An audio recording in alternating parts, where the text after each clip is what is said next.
Riding on the high tide, startups are making the most of the bustling online travel space in the country, and Yatra.com is one among them. An OTA or online travel agency founded in 2006, Dhruv Shringi conceived this idea while he was working at eBookers, a Europe-based online travel company. The online travel business was fairly untapped in the country, then with a single dominating player, Make My Trip, says Dhruv, and so he decided to launch a travel portal for online air, rail and bus ticketing. Travel is one of the largest consumption categories in India after retail. It's almost a $30 billion industry. And the online travel today accounts for roughly about a quarter of that business.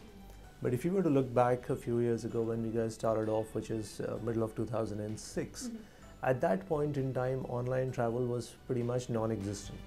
Indian Railways was the only site which had a rudimentary online presence, right? The low-cost carriers were just about evolving into the country, and then there was an incumbent player in the form of Make My Trip.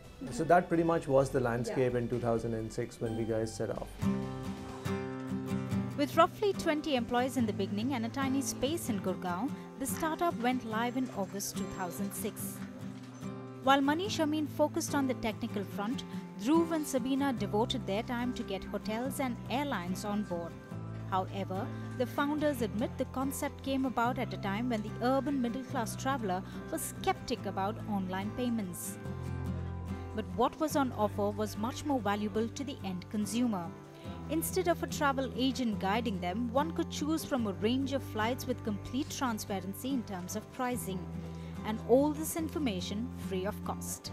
With the sole power residing in the hands of the consumer, the business grew by storm.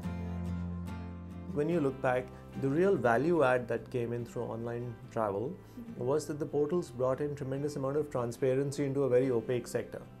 Right? When you typically went to a travel agent, he sat behind a screen, right? Or if you look back 30 years ago, they stand behind a book, right? And they had all the information and you had none.